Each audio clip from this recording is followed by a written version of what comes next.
һәм Аллаһның коткаруын телим сезгә, кадерле дуслар. Бала чагыгыздан ук бәлки сезгә дә җин шайтаннар турында ишетергә туры килгәндер. Шунында җиннәр бармы алар? Әллә кешеләр уйлап чыгарган уйдырмалар гынамы мондый сөйләүләр? Бу турыда дөресен белү өчен әйдәгез Аллаһның сүзләре изге язмага мөрәҗәгать итик.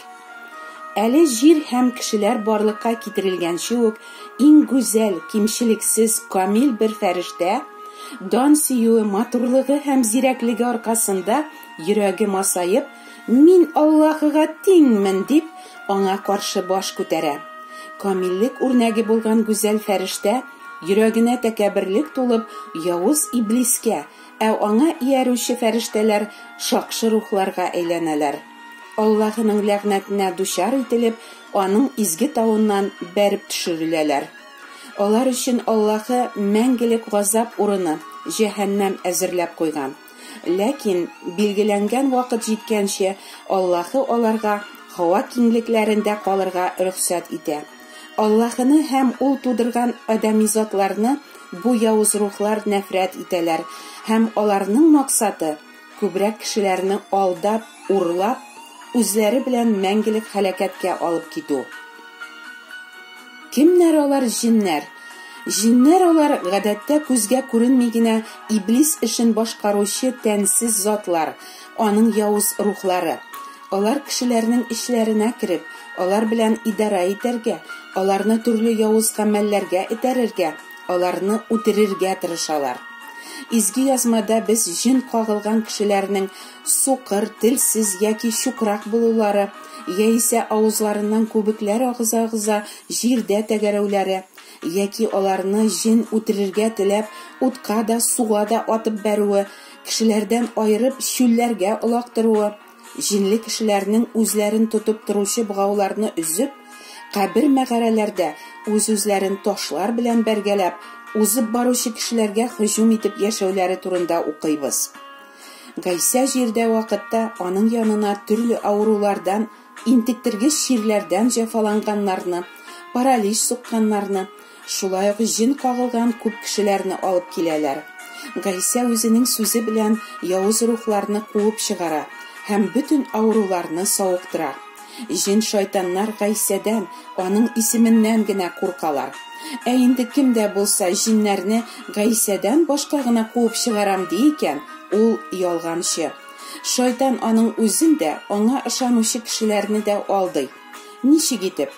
Дин әһле эш күреп дуга кылганнан соң җин кешедән чыгып китәргә мөмкин, ләкин вакытлыча гына. Авыру кеше җиннән котылдым дип сөенә, дуга кылган мулла яки абыстайга хәерләр бирә, ләкин бераздан кешедән чыккан явыз рух сусыз урыннарда үзенә сыеныр урын эзләп йөргәннән соң, элекке йортыма әйләнеп кайтыйм әле, ди. Аннары ул үзеннән дә явызрак 7 рухны ияртеп кайтып, алар шунда яши башлыйлар. Шуннан әлеге кешенең хәле элеккегә караганда да начарлана. Җиннәр Гайсәнең Аллаһы Тәгалә улы булуын һәм аның аларны хәзер үк тәмугка җибәрергә кодрәте барлыгын беләләр һәм аның каршында калтырап торалар. Гайсә кемнән дә булса җиннәрне куып чыгарган очракта, вакытыннан алда үзләрен җәһәннәмгә җибәрмәүләрен үтенәләр дип укыйбыз изге язмада. Җиннәр төрле кыяфәткә керә алалар. Юк, алар мөгезле, койрыклы, йонлы, котышкыч бер зат кыяфәтендә түгел, еш кына укымышлы, таква, дини кеше кыяфәтендә эш алып баралар. Шайтан үзе яктылык фәрештәсе кыяфәтенә кереп, кешеләрне адаштыручы, алдаучы тәгълиматларын өйрәтә. Иблис хезмәтчеләре, янәсе җин шайтаннарны куа торган дугалар өйрәтәләр, өшкерәләр, кургаш куркаклыклар кыялар, янәсе явыз рухлардан, җин шайтаннардан саклый торган, Аллаһы өчен җирәнгеч булган язулар, пут саклагычлар элеп куйдырталар. Шулай дин әһелләре Аллаһы патшалыгына үзләре дә кермиләр, керергә теләүчеләрне дә кертмиләр.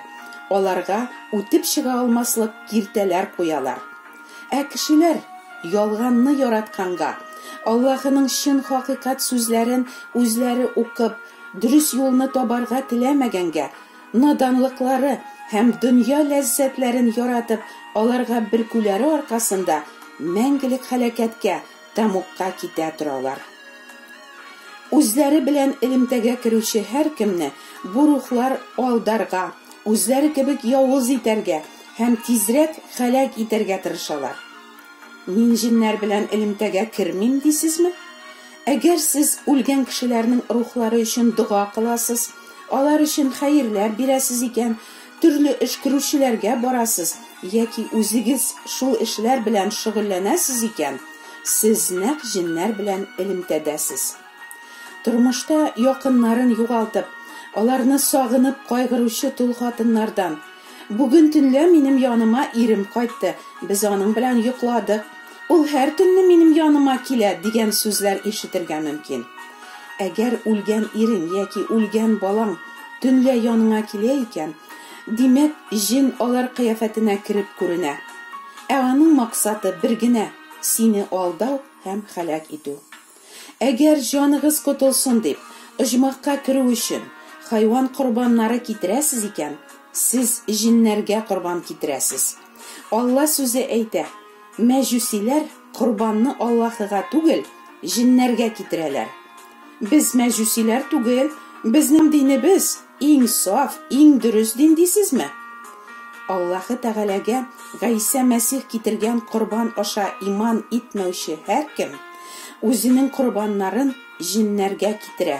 Чөнки Аллаһыга яраулы, ул кабул иткән бер генә изге корбан бар. Ул Гайса корбаны гына. Гайса Мәсих үз тәнен бер тапкыр һәм мәңгелеккә корбан итеп китергәннән соң, хайван корбаннары китерүнең инде кирәге юк. Кирәге юк кына түгел, Гайса кешеләрнең гөнаһларын кичерү өчен үзенең тәнен корбан итеп китергәнен белә торып та, хайван корбаннары китерүне дәвам итүчеләр Аллаһы үзе биргән изге корбанны һәм Гайса түккән изге канны санга сукмауларын, аңа төкереп карауларын күрсәтәләр. Шулай аларның корбаннары Аллаһы Тәгалә ризалыгы өчен түгел, ә җиннәргә китерелә. Кайбер кешеләр турында: "Ул бит җин кебек усал, котырый" диләр.